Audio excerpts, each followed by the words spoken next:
बिहार में आज प्रथम चरण के चुनाव की वोटिंग हो रही है। प्रधानमंत्री मोदी के अगुवाई वाली एनडीए के घटक दल जनता दल सर्कुलर के प्रदेश अध्यक्ष ओमकार सिंह ने बिहार चुनाव के वोटिंग के बारे में बताया। नीतीश कुमार ही बिहार के मुख्यमंत्री बनेंगे और राष्ट्रीय लोकतांत्रिक गठबंधन के सभी घटक दल उनके साथ में इस चुनाव में पूरा दमखम के साथ काम कर रहे हैं।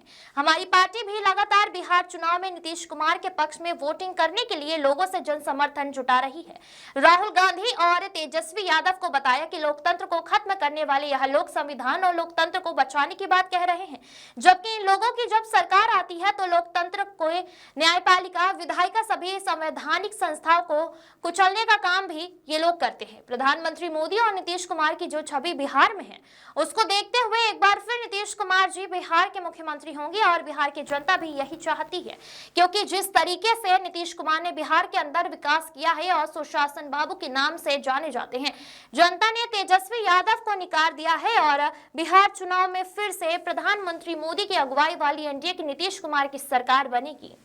आर.के. श्रीवास्तव की रिपोर्ट। के पक्ष में मतदाताओं का उत्साह है और नीतीश सुशासन बाबू नीतीश कुमार के पक्ष में हवा बह रही है।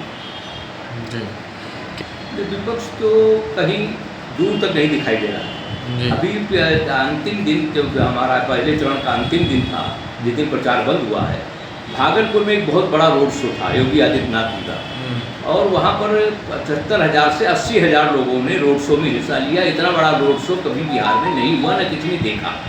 वो कह रहे हैं नौजवानों का हमारे प्रति बहुत उत्साह है, बहुत हमारे नौजवान हमारी तरफ है। तो अभी मंगल पांडे जी के पक्ष में सीवान सदर में योगी आदित्यनाथ की सभा हुई, भागलपुर में सभा हुई, अभी दीघा में पटना के पास एक बड़ी सभा हमने देखा और वहाँ पर हजारों हजार नौजवान ही उसमें आए थे और वो बहुत ही उत्साही नौजवान हैं जो बिहार में नीतीश कुमार को दोबारा मुख्यमंत्री के रूप में देखना चाहते हैं और बिहार की जनता उनको दोबारा मौका दे रही है, मौका देने जा रही है। क्योंकि जो लोग प्रचार प्रसार में हैं, अभी राहुल गांधी ने बिहार की आस्था पर चोट किया।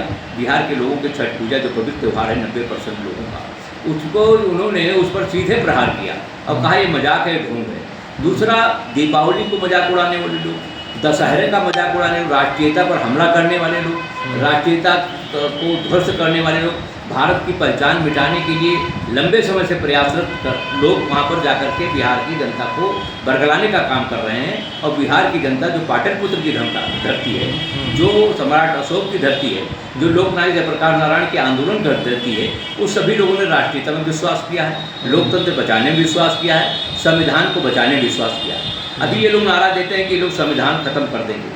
बाबा साहब भीमराव अंबेडकर ने 1950 में 26 जनवरी को जो संविधान लागू हुआ था, उस संविधान को इन्होंने तोड़ा है, मड़ोड़ा है और बाबा साहब के मंशा के विपरीत हिंदू कोड बिल जोड़ा, उसमें वक्फ कानून जोड़ा, उसमें 35 ये जोड़ा, उसमें 370 जोड़ा।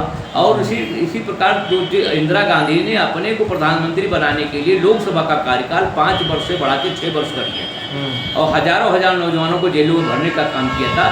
उसमें ये लालू प्रसाद यादव भी जेल में थे, नीतीश कुमार भी जेल में थे, चंद्रशेखर जी जेल में थे, हजारों हजार नौजवान जेल में लोकतंत्र बचाने के लिए कांग्रेस के खिलाफ आंदोलन में जेलों को भरने का काम किए, जो 18-18, 20-20 महीने लोग जेलों में रहे हैं।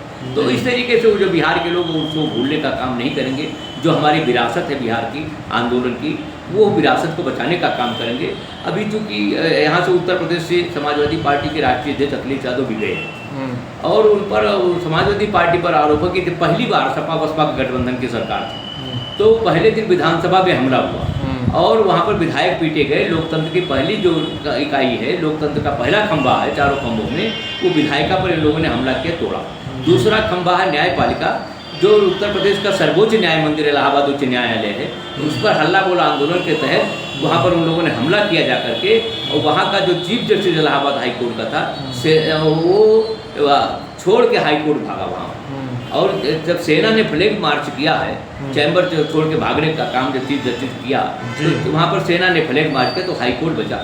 तीसरा, कार्यपालिका में मंसूरी, देहरादून, खटीमा, यहाँ पर लोग मारे गए, औरतों के साथ रेप हुआ। 23 लोग खटीमा में मारे गए थे, 11 दलित पिछड़े अल्पसंख्यक मारे गए थे। और मंसूरी में औरतें स्वेटर बिन रही थी कमरे के अंदर, वहाँ पुलिस ने फायरिंग जाके किया। ये प्रशासनिक ढांचा उनका था। 200 महिलाओं के साथ रेप हुआ रामपुर तिराहा पर, बिजनौर के पास में। तो इस तरीके एक एक करके तीनों खंभों को ध्वस्त किया और चौथे खंभे में आप सभी लोग आते हैं, मीडिया के लोग आते हैं, लोकतंत्र का जो चौथा खंभा है उसको व्यवस्थापिका कहते हैं। उसमें अमर उजाला, दैनिक जागरण, विश्वमानव की प्रतियां ही नहीं जलाई गई, हाकर तक पीटे गए। इस तरीके से लोकतंत्र के एक एक खंभे को, चारों खंभों को तोड़ने का काम, उसकी हत्या करने का काम, तोड़ने मरोड़ने का काम जिन लोगों ने किया, आज बिहार में जाकर लोकतंत्र बचाने की बात करते हैं। और उन लोगों ने कहा भी कि वो वोट मांगने नहीं आए हैं, वो अपनी जाति के लिए वोट मांगने आए हैं। और जो जाति, चूंकि वहाँ पर तेजस्वी यादव हैं, इसलिए अखिलेश यादव उनके लिए मुख्यमंत्री बनाने के लिए वोट मांगने गए हैं। और जाति की बात जो करें, समाजवादी पार्टी की जो पृष्ठभूमि थी, भगत सिंह ने जो पहली अपनी पार्टी बनाई थी, तो भगत सिंह ने कहा था शोषण विहीन, वर्ग विहीन, जात विहीन समाज की स्थापना। जातीय जनगणना और पीडीए की बात वो नहीं करते थे, वो जाति की बात नहीं करते थे। भगत सिंह ने जो 23 साल की उम्र में उनको फांसी हुई, उन्होंने पार्टी बनाई। और पहली जो कांग्रेस सोशलिस्ट पार्टी बनी थी आचार्य नरेंद्र के नेतृत्व में, जिसमें डॉक्टर लोहिया 24 साल की उम्र में सन 1934 शामिल हुए थे, उसने भी कहा शोषण विहीन, वर्ग विहीन, जात विहीन समाज की बात। डॉक्टर लोहिया कहते थे जाति तोड़ो पंगत जोड़ो, वहाँ पर बाबा साहब भीम अम्बेडकर कहते थे जाति तोड़ो समाज जोड़ो। वहीं पर जो है हमारे आचार्य नरेंद्र पर संघर्ष की बात करते थे। वहीं पर जो है भगत सिंह शोषण विहीन, वर्ग विहीन, जात विहीन समाज की बात करते थे। उस विचार को तोड़ने का काम और डॉक्टर लोहिया के विचारों की हत्या करने का काम ये लोग कर रहे हैं, उनके विचारों के अनुयायी नहीं है। इसलिए बिहार की जो डॉक्टर लोहिया की धरती है, जयप्रकाश नारायण की धरती है, सम्राट अशोक की धरती है, पाटलिपुत्र की धरती है, वो लोकतंत्र विश्वास करते, लोकतंत्र को बचाने का काम करते। 5 मार्च को जो पटना के गांधी मैदान में जयप्रकाश पर लाठी पड़ी, तो पूरे देश के हजारों नौजवानों ने जेलों को भरने का काम किया और इंदिरा गांधी को सत्ता से हटाने का काम किया। तो बिहार में कहीं से सरकार जो है विपक्ष की नहीं बनने वाली है। सुशासन बाबू नीतीश कुमार के नेतृत्व में वहाँ पर मतदाताओं का उत्साह है और वहाँ पर जो है वहाँ पर उनके पक्ष में हवा बह रही है।